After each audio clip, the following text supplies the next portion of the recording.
Alright mga bossings, andito tayo ngayon sa loob ni Boss Nelson Garcia.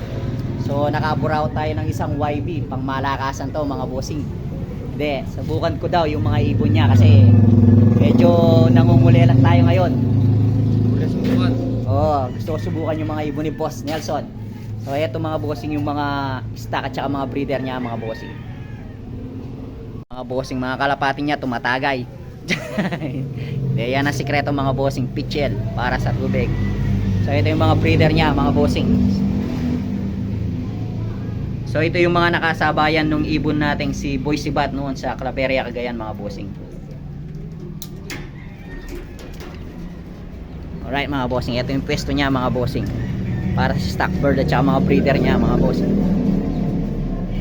Ayan mga bossing, Claveria, Cagayan. Then ito yung ibang breeder niya mga bossings. Anong bloodline ng mga to, Boss Nelson? Pasok ako, boss. Sige boss, para mas makita ng mga boss. Ito, boss.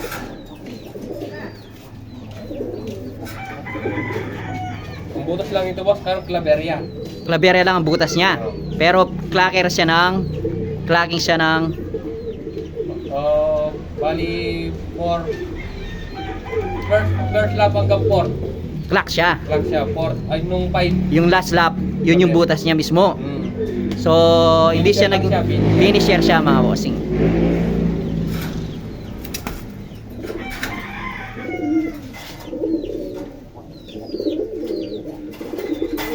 So, galing kay Brad, kay Siona, ng Mag-alang. From KC Yona Angeles.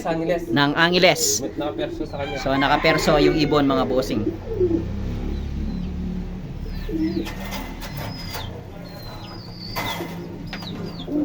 So, kay ano? John Michael Singh. Nakaperso din sa kanya. So nakaperso po mula kay John Michael Singh ng Concepcion, Tarlac mga bossing.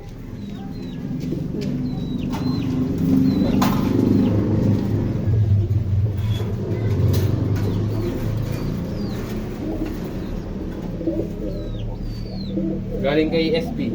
Yan naman mga bossing. Galing kay SB Jason Lagman ng Concepcion, Tarlac mga bossing. Blue bar na white fly, napakagandang ibon mga bossing. Hari mga bossing. Sulit na sulit. Yun lang, boss. So yun yung mga breeder ni Boss Nelson Garcia. So ito yung susubukan natin. So ito is anak ng Vandenbroek mga bossing. Abiona. Napakaganda mga bossing. Mukhang may masusubukan si Boss Dan. Checkered na white fly mga bossing.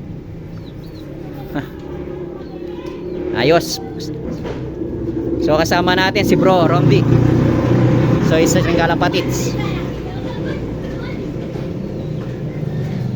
Bago lang nang nag-ano ko nung last season sa CTPR sa yung mga magulang niya. Okay.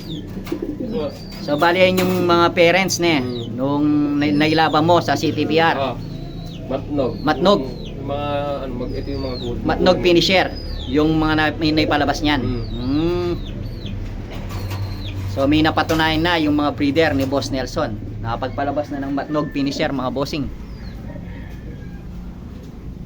Taiwan. So Taiwan. So ito yung loop naman niya mga bossing. Ito yung pliers loop naman ni Boss Nelson Garcia. Napakalaki mga bossing. Yan, nasa taas mga bossing.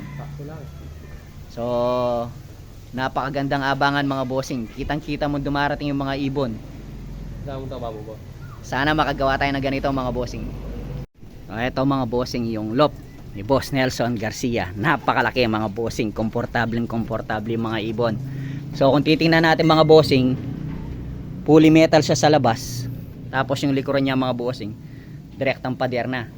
So ang ano lang natin dito mga bossings, pag may nakapasok na mouse doon o pusa. Pero sa ngayon wala pa naman tayong na-experience na ganyan Boss Nelson. Isa pa lang.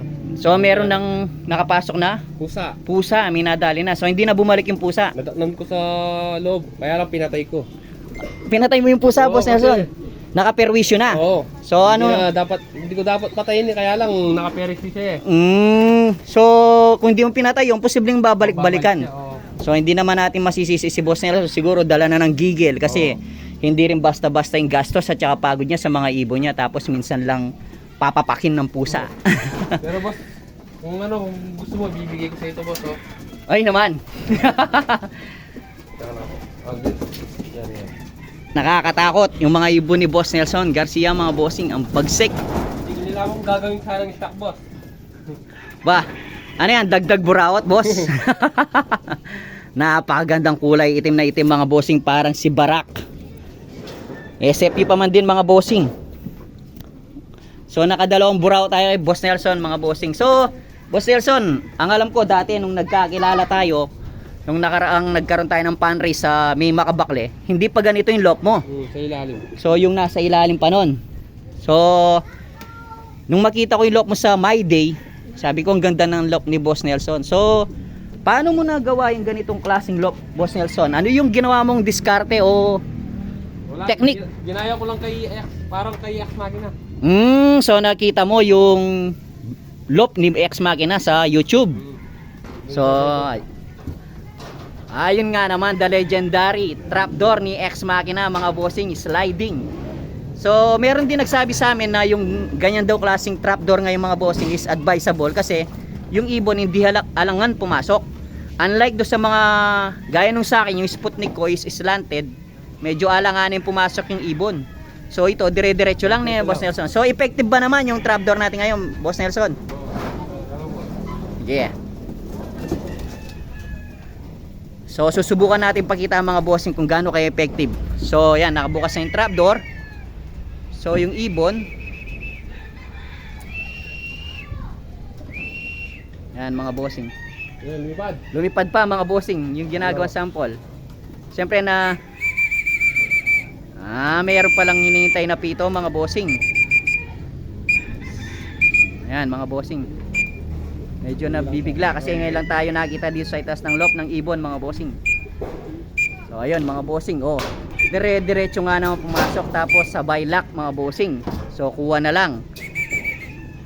So Boss Nelson, ito tanong na alam ko hinihintay ng mga makakapanood to. Mga magkano yung inabot ng loop natin, mga bossing? Mga estimate mo lang, mga Boss Nelson. Hindi ko na alam boss. Pero sa tingin mo maabot to ng mga umigit kumulang Mga 20 siguro. mga 20, mga 20 bossing. plus. So alam ko, Family bossing, nung nakarang nagkwentuhan tayo, hindi mo to bigla ang ginawa. Kinuha mo sa paunti-unti. So, So, ano muna, frame lang muna. Frame. Tapos, yung konti-konti mga gamit. So hindi siya biglaan, konti-konti niyang ginawa hanggang sa mabuo niya. So mga gaano katagal mo bago nabuo yung loop mo? Mga 3 weeks. 3 weeks, ganong katindi. Bossing, pinag-ipunan pa yung bossing 3 weeks. Pero ang ginawa niya, mga bossing, ibig sabihin, yung pagkakagawa ng loop niya, sinabot ng 3 linggo, gawa nung kailangan pa niyang bumili ng materyales, dumiskarte ng pambili, kasama na yung pag-assemble, mga bossing. Pero kung titingnan natin yung loop niya, mga bossing, napakaganda. So bukod sa napasyalan na natin yung loop ni Boss Nelson Garcia, so nakaburaut pa tayo ng 2 ibon. So maraming salamat, Boss Nelson. So good luck sa laro natin sa South. So abangan nyo yung mga ibon ni Boss Nelson sa Sabado.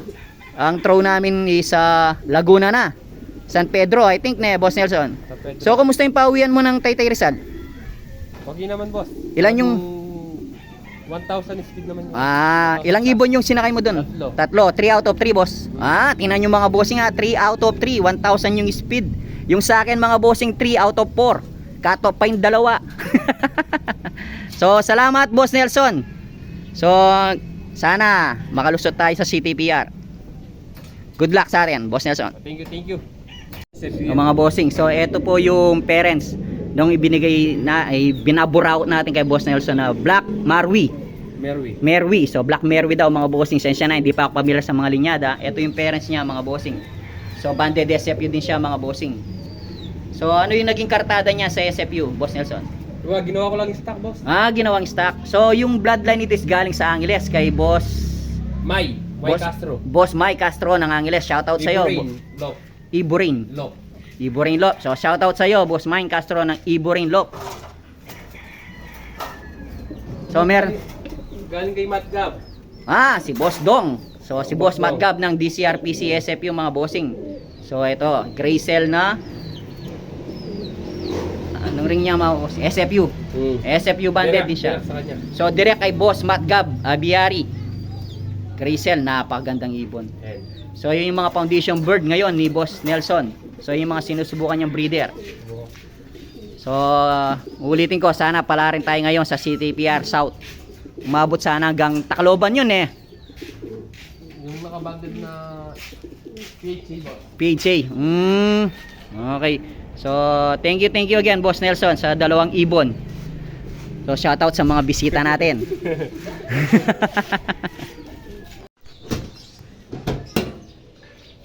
Good afternoon mga bossing. So kadarating lang natin. Minirianda tayo lumpia. Up. So eto nga mga bossing, papakita ko sa inyo yung naburawot nating ibon. Actually binigay sa atin ni Boss Nelson Garcia ng San Francisco, Concepcion Tarlac, isang YB. So mga bossing, checkered, may isang pakpak na may white line. Napakagandang ibon mga bossing. Susubukan natin yung bloodline ng mga ibon ni Boss Nelson Garcia mga bossing. So ito ilalagay natin sa ating flyers lock, isasama natin sa ating mga warriors dito.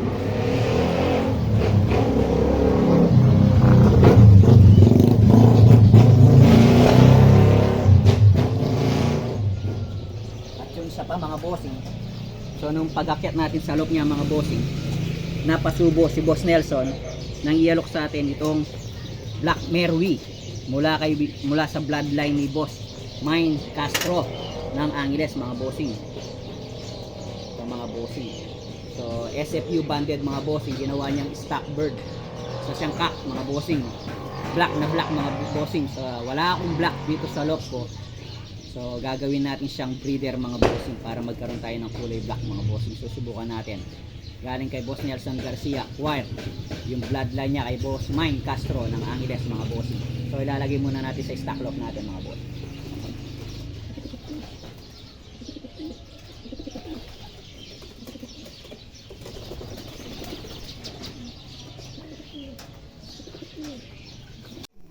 So good day mga bossing. So kakatapos lang natin magpakain ng ibon natin mga bossing. So once again, shout out sa iyo Boss Nelson Garcia. Maraming salamat doon sa ibon na ibinigay mo sa akin.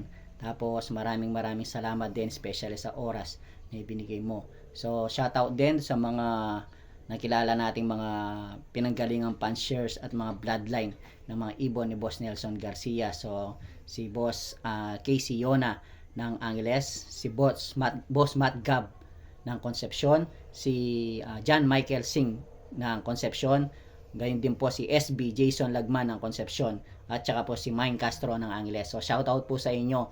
And Boss Nelson, sana mapalipad natin yung YB, masubukan natin yung mga bloodline ng ibon mo. Aalagaan ko ng mabuti yan, huwag kang mag-alala. Gayon din yung Black Merwi na may bloodline ni Boss Mike Castro. So hoping na makapagpalabas din tayo ng ganong kulay mga bossing. Black Merwi, napakagandang ibon. So maraming salamat sa iyo Boss Nelson Garcia. So shoutout sa iyo, mabuhay ka Boss Nelson Garcia.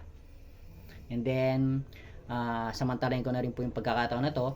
So sana po like, follow and share natin yung mga ina-upload kong video. Ganun din po sana yung page natin na Boss Dan Vlogs. So paki-follow na lang po. So maraming salamat po sa suporta. Salamat po sa inyo mga bossing. This is Boss Dan saying always have a good day. Thank you.